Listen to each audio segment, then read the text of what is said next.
આજથી બદલાવા જઈ રહ્યા છે નવા નિયમો, જેની તમારા ખિસ્સા પર થશે સીધી અસર. નવા નાણાકીય વર્ષ એટલે કે આજથી નવી કર વ્યવસ્થા ડિફોલ્ટ ટેક્સ સિસ્ટમ બની જશે. જો કોઈ વ્યક્તિ કોઈ ટેક્સ સિસ્ટમ પસંદ કરતી નથી તો તેને આરટીઆઈ નવી ટેક્સ સિસ્ટમ હેઠળ જ ફાઇલ કરી શકાશે. તો આજથી કેવાયસી વગરના ફાસ્ટેગ નિષ્ક્રિય થઈ જશે. 1 એપ્રિલ પહેલાં ફાસ્ટેગમાં કેવાયસી અપડેટ કરવું ફરજિયાતની સૂચના અપાઈ હતી. તો આજથી એનપીએસ એકાઉન્ટ લોગિન કરવાના નિયમોમાં પણ ફેરફાર કરાવશે. પીએફઆરડીએ અને એનપીએસ ખાતામાં આધાર આધારિત ઓથેન્ટિકેશન ફરજિયાત કરવામાં આવ્યું છે.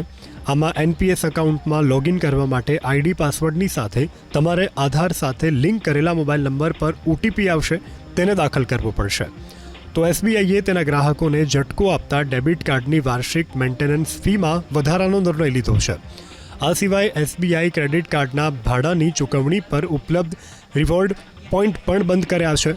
તો આઈસીઆઈસીઆઈ બેંક આજથી એવા ગ્રાહકોને ડિપ્લોમેન્ટરી એરપોર્ટ લાઉન્જ એક્સેસ આપશે જેઓ તેમના ક્રેડિટ કાર્ડ પર એક ક્વાર્ટરમાં ₹35,000 સુધીનો ખર્ચ કરી શકે છે.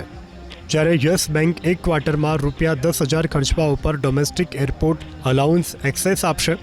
વીમા ક્ષેત્રમાં પણ આજથી કેટલાક ફેરફાર કરાયા છે. હવે પોલિસી સરેન્ડર વેલ્યુ તમે કેટલા વર્ષોમાં પોલિસી સરેન્ડર કરી છે તેના પર નિર્ભર રહેશે. તો આજથી કેટલીક દવાઓ માટે વધુ પૈસા ખર્ચવા પડશે.